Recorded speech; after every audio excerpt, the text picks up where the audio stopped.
पंढरपूर येथील विठ्ठल रुक्मिणी मंदिर समितीच्या वतीने दिनांक 7 जून रोजी घेण्यात आलेल्या सभेत समितीच्या बहुचर्चित टोकन दर्शन प्रणालीची 15 जून रोजी प्रथम चाचणी घेण्याचा निर्णय घेण्यात आला होता। त्या अनुषंगाने प्रथम चाचणीच्या दिवशी सुमारे 1200 टोकन उपलब्ध केले असून त्याची बुकिंग भाविकांना मंदिर समितीच्या अधिकृत संकेतस्थळावरून दिनांक 14 जून सकाळी 10 वाजल्यापासून उपलब्ध होणार असल्याची माहिती मंदिर समितीसह अध्यक्ष गहिनीनाथ महाराज औसेकर यांनी दिली। दरवर्षी वारकरी भाविकांची वाढती संख्या पाहता श्री विठ्ठल रुक्मिणी मातेच्या दर्शनासाठी येणाऱ्या भाविकांना सुलभ आणि जलद गतीने दर्शन होण्यासाठी मंदिर समितीकडून हा प्रयत्न केला गेलाय। टाटा कन्सल्टन्सी सर्व्हिसेस बंगलोर यांच्याकडून सेवाभावी तत्वावर ही टोकन दर्शन प्रणाली विकसित करून घेण्यात आली आहे। आता या प्रणालीद्वारे भाविकांना आधीच दर्शनाची वेळ निश्चित करून दर्शनासाठी रांगेत न थांबता ठराविक वेळेत दर्शन हॉलच्या माध्यमातून मंदिरात प्रवेश करता येणार आहे। ही प्रणाली विशेषतः गर्दीच्या काळात गर्दीचे व्यवस्थापन तसेच भाविकांचा वेळ आणि श्रम वाचण्यासाठी प्रभावी ठरेल। या बातमीचा आढावा घेतलाय आमचे प्रतिनिधी श्याम काबरा यांनी।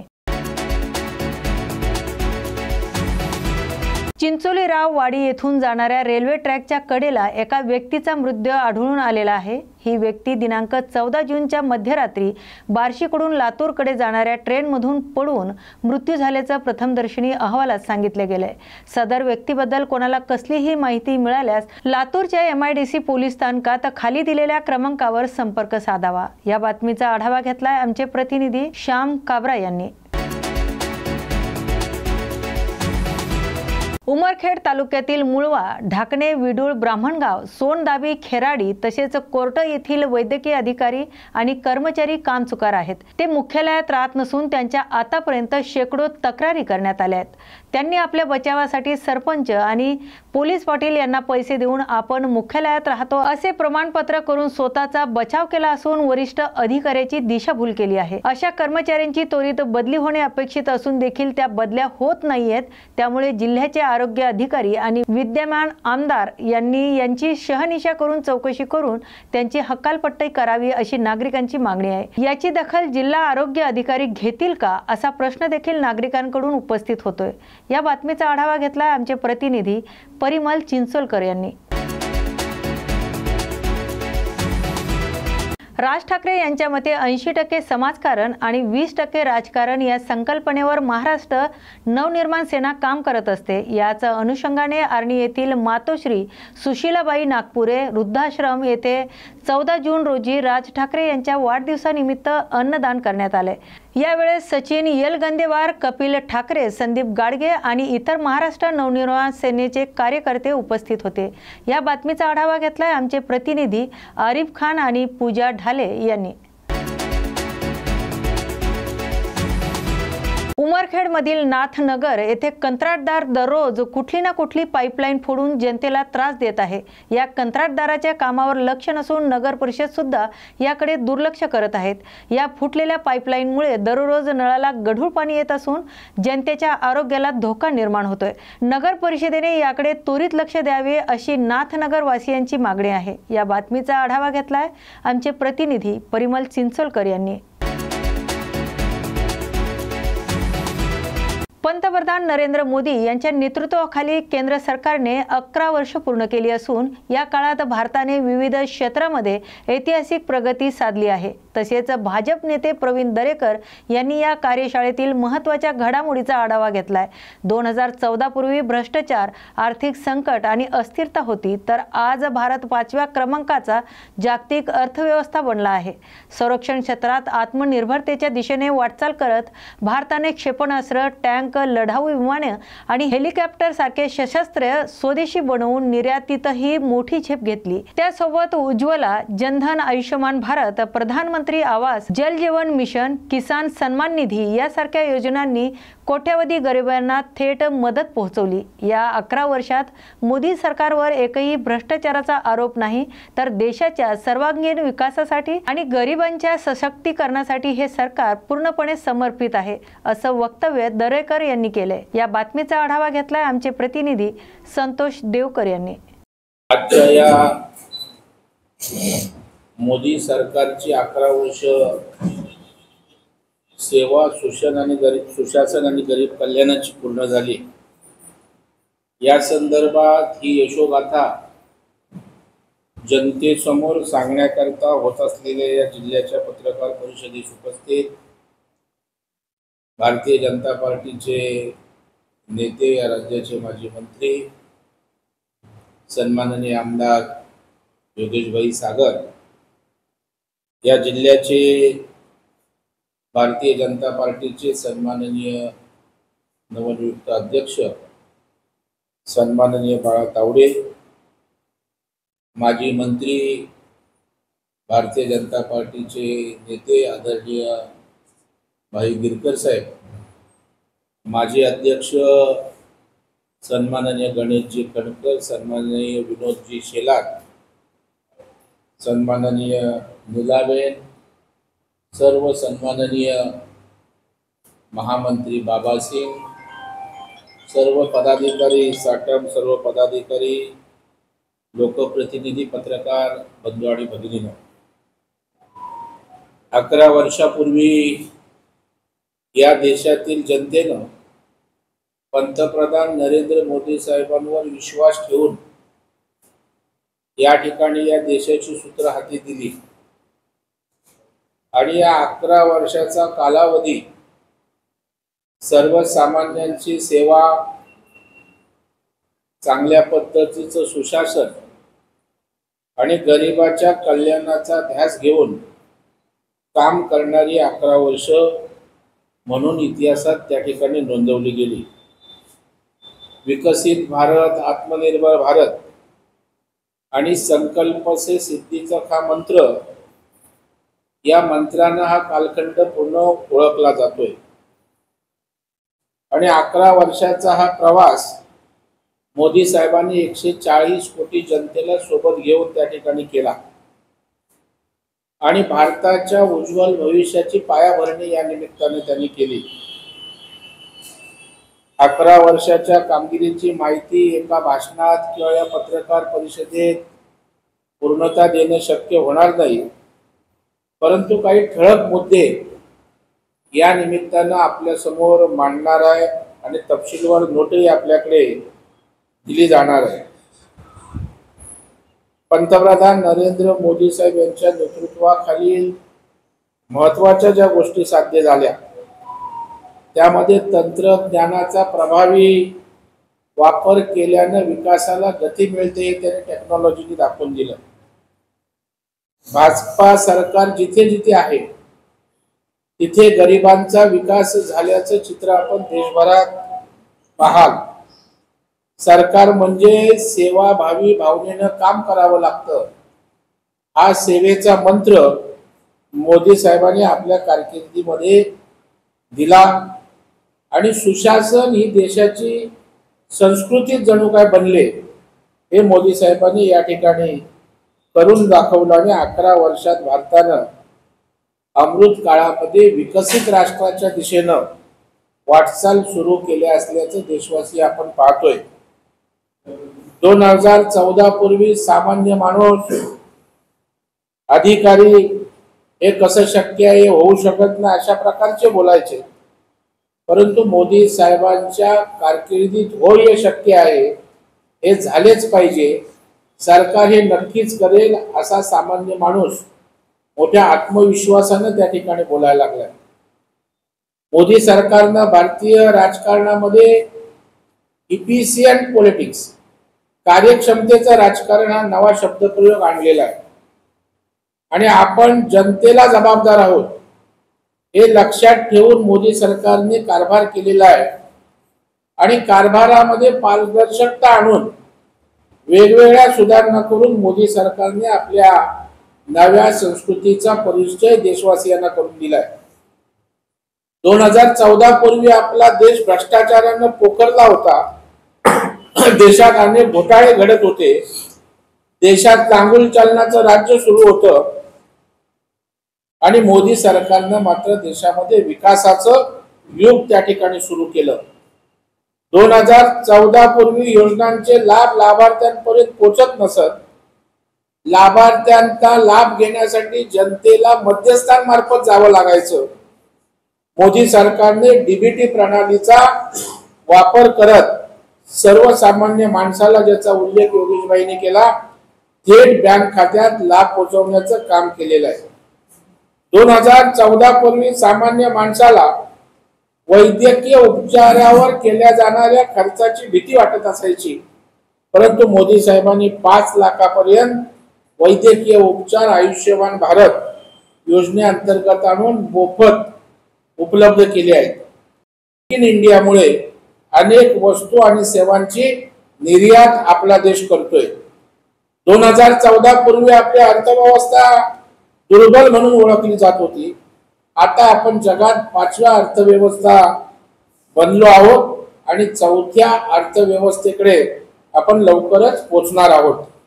सबका साथ सबका विकास या संकल्पनेनुसार राज्य कारभार होत असल्यामुळे प्रत्येक नागरिक याचा अनुभव घेतोय. भारताच्या विकासाचे श्रेय पंतप्रधान नरेंद्र मोदी यांनी कधीच स्वतःकडे घेतलं नाही. ते कधी बोलत असताना 140 कोटी जनतेचे सर्व आहे हा उल्लेख देशवासियांप्रती असणारी त्यांची सद्भावना दिसून येते. ऑपरेशन सिंदूरमुळे सुरक्षित भारत समृद्ध भारत या मंत्राचा जगाला परिचय झाला. भारतावर दहशतवादी मार्गाने जर हल्ला चढवला तर दहशतवाद्यांच्या देशात घुसून जशास तसे उत्तर दिले जाईल. हे सिंदूर ऑपरेशन मुळे जगाला सामर्थ्य आपलं मोदी साहेबांनी दाखवून दिलं. ऑपरेशन सिंदूर मध्ये भारतात बनवलेल्या शस्त्रास्त्रांनी, क्षेपणास्त्रांनी मोठी कामगिरी बजावलेली आहे. भारतात तयार केलेल्या शस्त्रास्त्रांची पाकिस्तानात यशस्वी चाचणी झाल्यामुळे भारतात बनवलेल्या संरक्षण उत्पादनांची विश्वासार्हता जगामध्ये तयार झालेली आहे. पंतप्रधान नरेंद्र मोदी साहेबांनी गरिबीचे पूर्ण उच्चाटन करण्याची प्रतिज्ञा केली. त्यानुसार अनेक योजना आणल्या, ज्यामध्ये गरीब कल्याण योजना, उज्ज्वला योजना, आवास योजना, जल जीवन मिशन, जनधन योजना, आयुष्यमान भारत, किसान सन्मान निधी अशा अनेक योजना गरिबाच्या कल्याणासाठी प्रत्यक्ष राबवल्या जात आहेत. 140 कोटी भारतीय पंतप्रधान मोदी यांच्या नेतृत्वाखाली देशाला प्रगती पथावर नेण्याची सामुदायिक प्रयत्न करतायत. मोदी सरकारच्या 11 वर्षाच्या काळात एकही डाग आमच्या कुठल्या मंत्र्यांवर, सरकारवर, आमच्या नेतृत्वावर लागला नाही आणि भ्रष्टाचार मुक्त कारभाराचा अनुभव देश या ठिकाणी घेऊ लागलाय. राम मंदिर निर्मिती असेल, काशी विश्वनाथ कॉरिडॉर असेल, यामुळे मोदी सरकार विकासाबरोबरच देशाची गौरवशाली संस्कृती जपायला प्राधान्य देत आहे, हेही आपल्याला दिसून आलेलं आहे. जीएसटी सारख्या करामुळे व्यवस्थेतील भ्रष्टाचार संपलेला आहे. 370 कलम रद्द झाल्यामुळे अखंडता जी देशाची आहे ती बळकट या ठिकाणी झालेली आहे आणि सेवा, सुशासन आणि गरीब कल्याण या संकल्पना केवळ बोलून नाही तर कृतीत आणून मोदी सरकारने राज्य कारभार कसा करावा याचा आदर्श या ठिकाणी प्रस्थापित केलेला आहे. त्याच्यामुळे अशा प्रकारची 11 वर्षाची त्यांची कारकीर्द आहे. काही महत्त्वाचे मुद्दे आपल्या समोर प्रत्यक्षदर्शी काय झालं हे मांडण्याचा या ठिकाणी मी काही मुद्द्यांचा प्रयत्न करणार आहे. ऑपरेशन सिंदूरचा मी उल्लेख केला. काय संदेश जगाला द्यायचा? भारतामध्ये आपल्याकडे 100 क्षेपणास्त्र S-400 प्रणाली, तसेच ब्रह्मोस्त्र, आकाश क्षेपणास्त्र, INS विक्रांत, तेजस आणि प्रचंड अटॅक हेलिकॉप्टर भारतात बनवलेल्या उत्पादनांनी भारतात संरक्षण उत्पादनात आत्मनिर्भर झाल्याचं जगाला आपण या ठिकाणी दाखवून दिलंय. आणि आता भारत शस्त्रास्त्रांची मोठ्या प्रमाणात निर्याती करतोय. भारताची शस्त्रास्त्र निर्यात 34 पटीनं वाढून 23,722 कोटीवर पोहोचली आहे. पंतप्रधान नरेंद्र मोदी यांच्या दूरदृष्टीचंच हे फळ आहे. युद्धात आपली कामगिरी सांगितली. नक्षलिस्ट आपल्या देशामध्ये 96 जिल्हे होते नक्षलवादी ग्रस्त। मात्र मोदी सरकारने सुरक्षा दलांना मोठ्या प्रमाणात बळ देत नक्षलग्रस्त भागाचा विकास करत या भागातील नक्षलवाद संपवण्याच्या दिशेनं निर्णायक अशा प्रकारचं पाऊल टाकलंय आणि मोदी सरकारच्या धोरणामुळे देशाच्या नक्षलवादी कारवायांमध्ये 70% या ठिकाणी घट झाल्याचं आपण पाहू शकतो। अर्थव्यवस्था आज आपण 4थ्या क्रमांकाकडे जातोय। जीएम पोर्टलद्वारे खरेदी या ठिकाणी जेम पोर्टलद्वारे खरेदी होत असल्यामुळे खरेदीचा भ्रष्टाचार पूर्णपणे संपलेला आहे। नारी शक्ती वंदन अधिनियमाद्वारे महिलांना लोकसभा आणि विधानसभेमध्ये 33% आरक्षण देण्यात आलंय। तिहेरी तलाकची अमानुष प्रथा संपुष्टात आणून मुस्लिम महिलांना मोठा दिलासा दिलाय। बाळंतपणाची रजा 26 आठवडे करण्यात आले। 3 कोटी महिलांना लखपती दिदी बनवण्याचं उद्दिष्ट ठेवण्यात आलंय। 35.38 कोटी महिलांना 14.72 लाख कोटी एवढं कर्ज मुद्रा योजनेअंतर्गत देण्यात आलंय। पंतप्रधान मातृत्व वंदन योजनेअंतर्गत 3.98 कोटी गर्भवती महिलांना 18,593 कोटी रुपये एवढे अर्थसहाय्य करण्यात आलंय। महिलांना सैनिकी शाळांमध्ये आणि एनडीए म्हणजे राष्ट्रीय संरक्षण अकादमीमध्ये प्रवेश देण्यात येतोय। एलओसी वर प्रथमच महिला सैनिक देशाच्या रक्षणासाठी उभ्या आहेत। मोठ्या संख्येनं महिला पायलट तयार होत आहेत। युद्धाच्या वेळेला मीडियाला सामोरा जाणाऱ्या सुद्धा 2 आपल्या महिला भगिनीच आपण देशवासियांनी पाहिल्यात। देशातील आयुर्विज्ञान संस्थांची म्हणजे एम्सची आता संख्या वाढवून 23 वर गेले। व्यवस्थापन शिक्षण संस्थांची संस्था म्हणजे IIM वाढली आहे। 8 नव्या IIM सुरू झाल्या आहेत। 7 नवे IIT सुरू झाले आहेत। 490 नव्या विद्यापीठांची स्थापना करण्यात आली। कौशल्य विकास योजनेअंतर्गत 1.6 कोटी युवकांना प्रशिक्षण देण्यात आले। देशात 1.6 लाखापेक्षा अधिक स्टार्टअप सुरू झाले असून यातून 17.6 लाखापेक्षा अधिक नोकऱ्या तयार झाल्या। आयुष्यमान भारत योजनेअंतर्गत 40.71 कोटी आरोग्य विमा कार्ड तयार करण्यात आले आहेत। 9 कोटीहून अधिक लोकांवर या योजनेत मोफत उपचार करण्यात आले आहेत। 17,750 हून अधिक ग्रामीण आरोग्य केंद्र सुरू करण्यात आले आहेत। त्यामुळे दुर्गम भागात वंचितांना आरोग्य सेवा मिळणं आज सहज शक्य झालंय। ईशान्येकडील राज्यांच्या विकासावर मोदी सरकारनं मोठं लक्ष दिलंय। या राज्यांमध्ये रेल्वे, रस्ते, विमानतळ, पूल अशा पायाभूत सुविधांसाठी विशेष अशी मोठी तरतूद केली। ईशान्येकडील राज्यांसाठी मोदी सरकारनं 44,859 कोटीपेक्षा अधिक रकमेच्या 3,613 विकास योजनांना मंजुरी दिली। गेल्या 11 वर्षात 10 ग्रीनफील्ड विमानांची निर्मिती तयार करण्यात आली। आसाम मध्ये 15 नव्या रुग्णालयांच्या निर्मितीला मान्यता देण्यात आली। यामुळे 8 रुग्णालये सुरू झाली आहेत। महानगरपालिकेच्या सर्व माध्यमांच्या शाळांना औपचारिक सुरुवात झाली असून नव्या शैक्षणिक वर्षाच्या पहिल्याच दिवशी महापालिकेच्या शिक्षण विभागाने विद्यार्थ्यांसाठी विशेष उपक्रम राबवत त्यांचे जल्लोषात स्वागत केले। त्यासोबत मुंबईतील बालवाडीपासून ते 10वी पर्यंतच्या सुमारे 3.5 लाख विद्यार्थ्यांनी शाळेच्या पहिल्याच दिवशी 27 प्रकारचे शैक्षणिक साहित्य मोफत देण्यात आले। या साहित्यामध्ये शालेय दप्तर, वह्या, पुस्तकं, युनिफॉर्म, बूट, पट्टा, छत्री आणि इतर शैक्षणिक उपयुक्त वस्तूंचा समावेश आहे।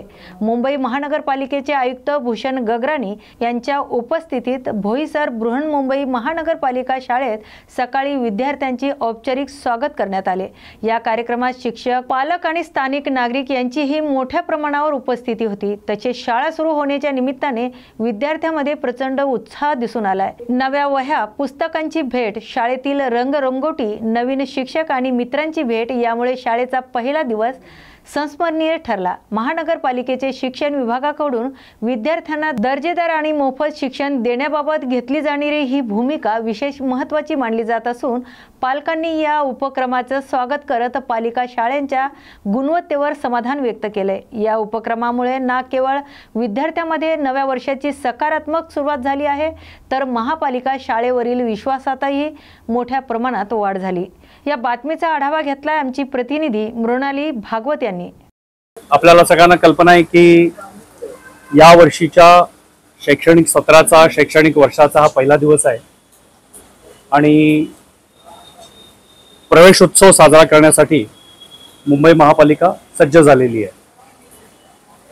आमचे सर्व वरिष्ठ अधिकारी, आमचे सर्व वॉर्डचे अधिकारी हे प्रत्येक एका शाळेला भेट देतील, विद्यार्थ्यांशी संवाद साधतील, शिक्षकांशी संवाद साधतील आणि त्यांना प्रोत्साहित करतील की ज्यामुळं त्यांचं पुढचं वर्ष आणि अशी वर्षानंतर घडणारी त्यांची शैक्षणिक कारकीर्द ही चांगली होईल, प्रगतिकारक होईल।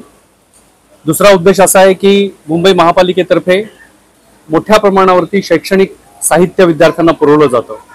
मग ते वह्या, पुस्तकं असतील किंवा पावसाळ्यामध्ये वापरायच्या वस्तू असतील किंवा युनिफॉर्म असतील।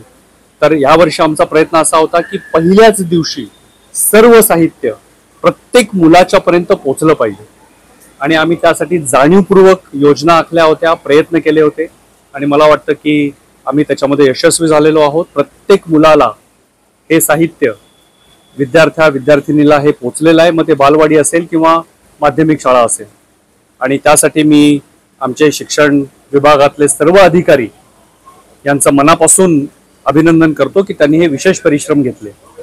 अर्थात केवळ शिक्षण साहित्य दिल्यामुळे शिक्षणाचा दर्जा सुधारेल असं नाही, शिक्षकांचा दर्जा सुधारण्यासाठी देखील मुंबई महापालिका जाणीवपूर्वक प्रयत्न करत आहे। आमचे सर्व शिक्षण अधिकारी, सर्व शिक्षक, त्या शाळेतले मुख्याध्यापक हे अत्यंत मन लावून शिक्षणाचा दर्जा कसा सुधारेल आणि जे काही परीक्षेमध्ये उत्तीर्ण होण्याचं प्रमाण आहे ते देखील कसं वाढेल यासाठी सातत्यानं प्रयत्न करत आहेत। मला वाटतं हा पहिलाच दिवस आहे, या निमित्तानं आपण सर्वांनी आमच्या महापालिकेतल्या सर्व मुलांना शुभेच्छा द्याव्यात आणि त्यांच्या शैक्षणिक कारकिर्दीबद्दल आणि आयुष्याबद्दल, भविष्य उज्ज्वल आयुष्याबद्दल नेहमीच त्यांच्या पाठीशी आपल्या शुभेच्छा राहू। धन्यवाद। मुंबईत रात्रीपासून मुसळधार पाऊस कोसळतोय, महापालिकेचे आयुक्त म्हणून आपण या ठिकाणी काम करतोय, कशी तयारी आणि काय नेमकी महापालिकेची तयारी? महापालिकेने या पावसाळ्याच्या संदर्भामध्ये पूर्ण तयारी केलेली आहे। आपली या ठिकाणी जी कंट्रोल रूम आहे ती कार्यरत आहे।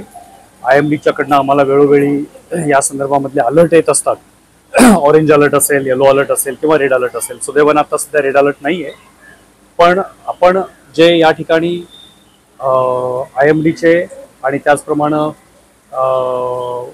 त्याचं हवामानाचं पाहणी करण्यासाठी कलर डॉपलर लावलेले आहेत, सगळे डॉपलर। तर त्या डॉपलरवरनं आपल्याला माहिती येत असते की पुढच्या 4 तासामध्ये पावसाचं प्रमाण कसं राहील आणि साधारणतः कुठं राहील। 100% सांगता येत नाही, पण साधारणतः कुठं राहील। तर आपल्याला कल्पना आहे की मिठी वगळता आपली नालेसफाई जवळपास 100% पूर्ण झालेली आहे। अचानक आलेल्या पावसामुळे आमची थोडीफार नियोजनामध्ये धावपळ झाली, पण आमच्या अधिकाऱ्यांनी ते नालेसफाई आता पूर्ण केलेली आहे। रस्त्यामध्ये काही ठिकाणी खड्डे आहेत, ते भरायचं काम देखील चालू आहे, पण सातत्यानं त्याच्यावरती आमचं मॉनिटरिंग आणि ते भरण्याचं काम चालू आहे।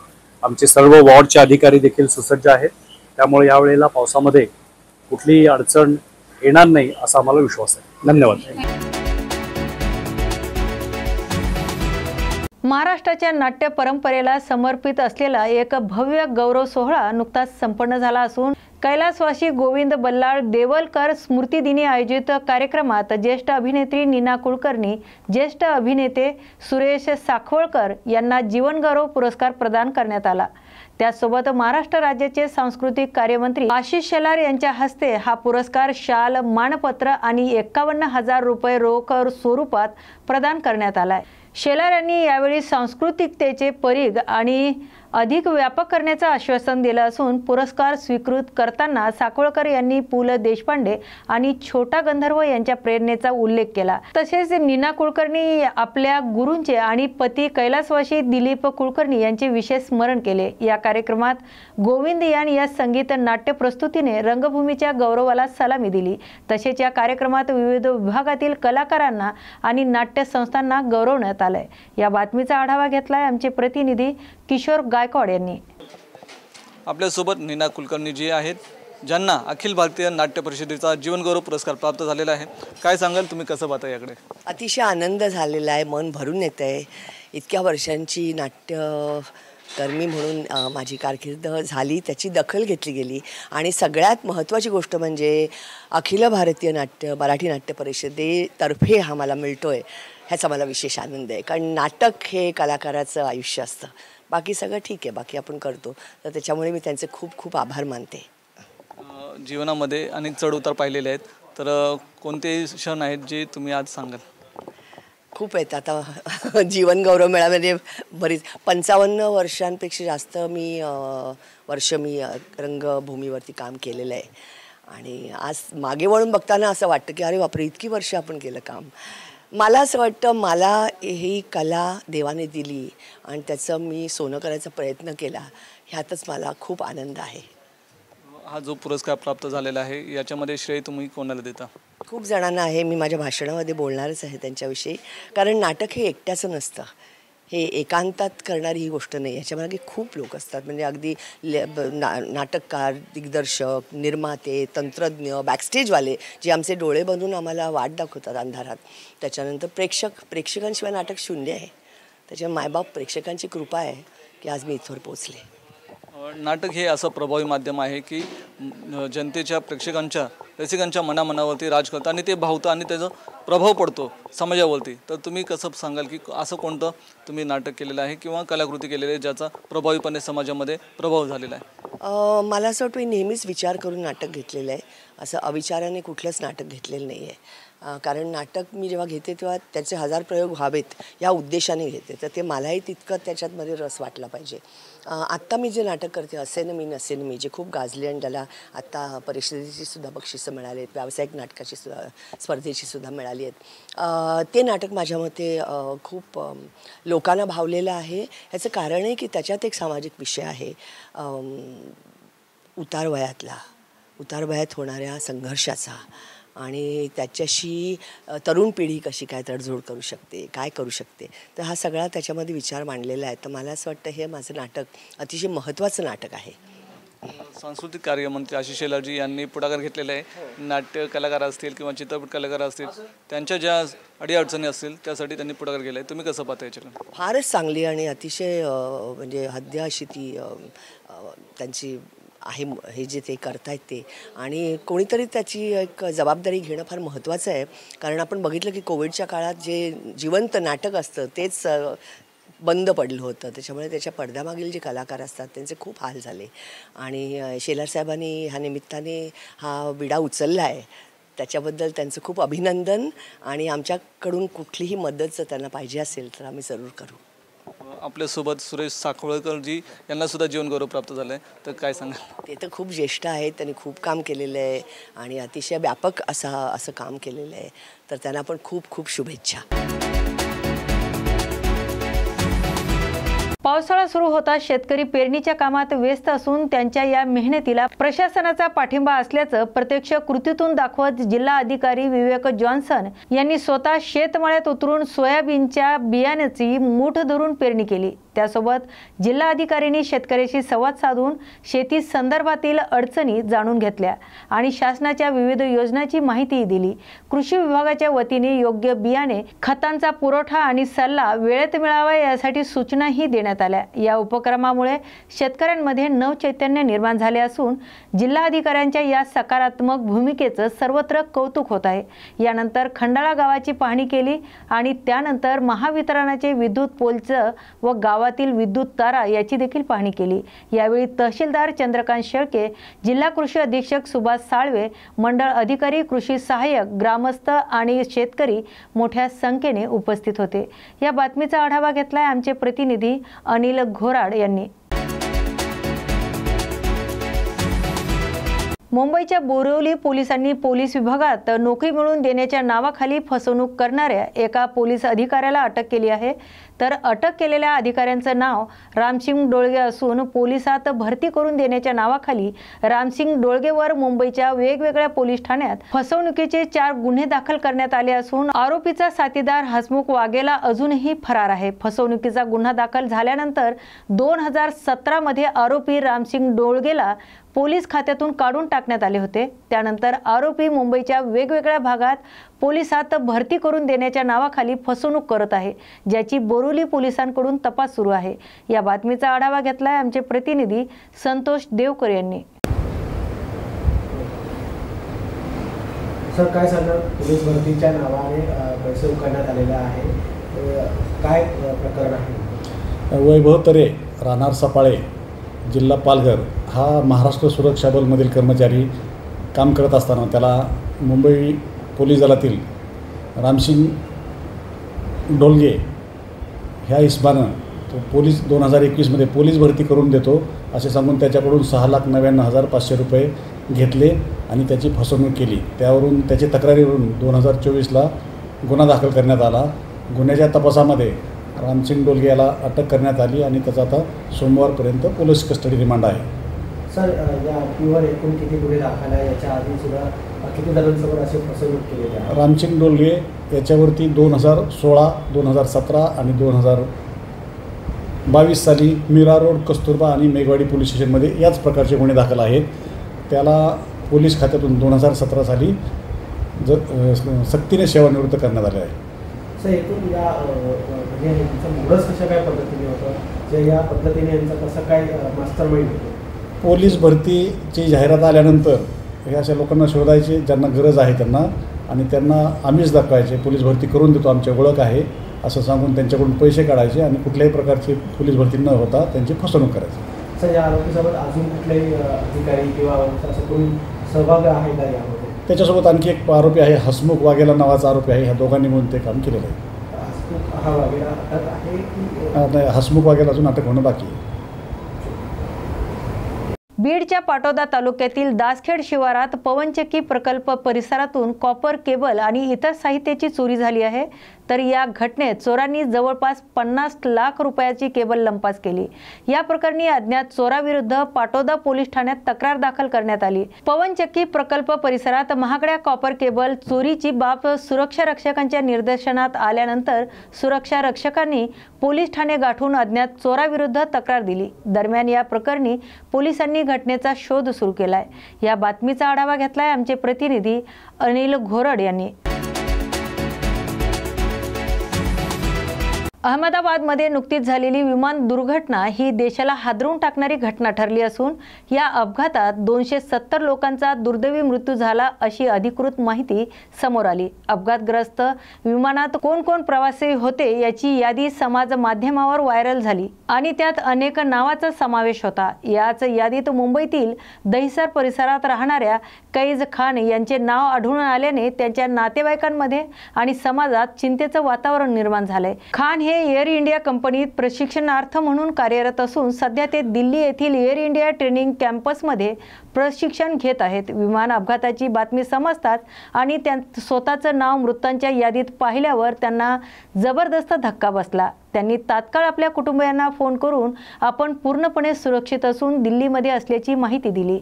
या बातमीचा आढावा घेतलाय आमचे प्रतिनिधी संतोष देवकर यांनी। अहमदाबादमध्ये जे विमान कोसळलं त्यामध्ये एकूण 270 प्रवासी आणि केबिन क्रूचे मेंबर्स होते, त्यांचा दुर्दैवी मृत्यू झाला। असंच एक बातमी कैज खान यांच्या संदर्भात सुद्धा व्हायरल होत आहे। त्या विमानात ते नव्हते तरी सुद्धा ते मृत झालेले आहेत अशी बातमी समाज माध्यमांवर व्हायरल होता है। आपल्यासोबत कैज खान स्वतः आहेत, आपण त्यांच्याशी बोलूया।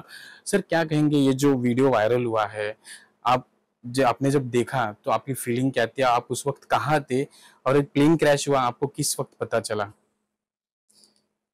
प्लेन क्रैश जब हुआ वो टाइम पे मैं दिल्ली में था, ट्रेनिंग इंस्टीट्यूट में। हमारा जो एनुअल ट्रेनिंग चलता है वो ट्रेनिंग कर रहा था मैं, और उसके बाद ही ये वीडियो जो वायरल हुआ वो 1 हफ्ते पहले का वीडियो है, और मेरे एक दोस्त ने मुझे भेजा। मैंने ऐसे ही देखा और मैंने बोला कि ये क्या है, उसमें देखा कि RIP लिखा हुआ है और ये 12 लोग थे। तो मैं बोला ये लोग क्या कर रहे हैं व्यूज के लिए, मतलब गलत चीज़ है ये, क्योंकि वीडियो सही है लेकिन जो लिखा हुआ है उसमें वो गलत है। और जो जानता है उनके लिए ठीक है, लेकिन जो नहीं जानता है, जैसे अगर घर वालों को मेरा पता नहीं होता कि मैं ट्रेनिंग में हूँ तो वो बहुत डर जाता है। वैसे मेरी नीज बहुत डर गई थी वीडियो देख के। उसने तुरंत मुझे कॉल किया, हमने वीडियो कॉल पे बात किया 10-15 मिनट। उसके बाद जाके वो शांत हुई और उसको बिलीव हुआ कि ऐसा कुछ नहीं है। ये जो घटना हुई, दुर्घटना हुई, उस प्लेन में आप भी हो सकते थे, आप किसी कारण नहीं थे। वो फील क्या था? आपके पहचानने वाले, आपके दोस्त उस फ्लाइट में रहे होंगे, उनकी जो दुर्दैवी जो ये हुआ है, दुर्घटना हुई उनके साथ में, उनके लिए आपकी फीलिंग्स क्या? वही जैसे ये न्यूज़ आया, जैसे हम लोग ट्रेनिंग एकेडमी में थे तो सबके दिमाग में वही था कि हम भी हो सकते थे उनकी जगह। कोई भी नहीं होना चाहिए था उसमें, ये दुर्घटना नहीं होनी चाहिए थी, बट हुई और उसकी जगह पे कोई भी हो सकता था। और उसमें से काफ़ी लोगों के साथ हमने फ्लाई किया है, साथ में स्टैंड बाय किए, लेओवर्स किए, बहुत सारी मेमोरीज है।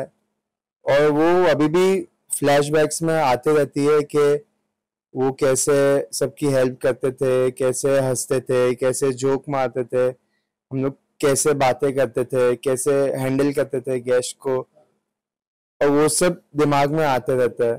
तो अभी भी काफ़ी, मैं बोलूँगा ऑलमोस्ट सारे क्रू के लिए डिफ़िकल्ट हो रहा है ये बिलीव करना कि ऐसा कुछ हो गया और वो लोग अब हमारे साथ नहीं है। तर आपण पाहिलात कैस खान एक सुखरूप घरी आहेत, समाज माध्यमांमधून फेमस होण्यासाठी कुठलेही व्हिडिओ शेअर करत फेमस होण्याचा प्रयत्न काही लोकांचा असतं, ते कुठे ना कुठे चुकी शहानिशा करून समाज माध्यमांमध्ये बातमी व्हायरल करावी अशी त्यांनी विनंती केलेली आहे। कॅमेरा पर्सन सह मी संतोष देवकर, न्यूज मराठी 24/7 मुंबई। अकोला शहरातल्या जिल्हा अधिकारी कार्यालयावर बिरसा क्रांती दलाच्या वतीने धरणे आंदोलन करण्यात आले आहे। तर सुप्रीम कोर्टाने 6 जुलै 2017ला जो निर्णय दिला त्याची काटेकोरपणे अंमलबजावणी करण्यात यावी आणि त्वरित आदिवासींची नोकर भरती सुरू करण्यात यावी आणि सन 2025-26च्या अर्थसंकल्पात आदिवासी विभागाला मिळालेल्या तरतुदीचा निधी एकत्र न वळवता तो आदिवासींच्या योजनेवर खर्च करण्यात यावा, या आणि अशा अनेक विविध मागण्यांसाठी बिरसा क्रांती दलाच्या वतीने जिल्हा अधिकारी कार्यालयासमोर धरणे आंदोलन सुरू करण्यात आले आहे। आमच्या मागण्या अशा आहेत की सर्वप्रथम एक मागणी तुम्हाला मी सांगतो या ठिकाणी की जे गैर आदिवासींनी जे खोटे सर्टिफिकेट देऊन आदिवासी जमातीच्या लोकांच्या ज्या जागा बळकावलेल्या आहेत, तर जवळपास 2017 मध्ये 6 जुलै 2017चा जो सुप्रीम कोर्टाचा निर्णय आहे, जो निर्णयाची अंमलबजावणी न होता अजूनही त्या लोकांना गव्हर्नमेंट शेअर देत आहे। तर आमचा या ठिकाणी तोच निर्णय आहे की या लोकांवर काटेकोरपणे कारवाई करावी आणि आमची आदिवासी लोकांची नवीन भरती सुरू करण्यात यावी। अशा आमच्या जवळपास 5 ते 6 मागण्या या ठिकाणी आहेत। त्या 6 मागण्याचा सरकारने निर्णय या ठिकाणी घ्यावा आणि ते पूर्ण करावा, यासाठी आमचे या ठिकाणी आंदोलन सुरू आहे। अशाच नवनवीन आणि ताज्या बातम्यांसाठी पाहत राहा न्यूज मराठी 24/7, नवा भारत नवा विचार।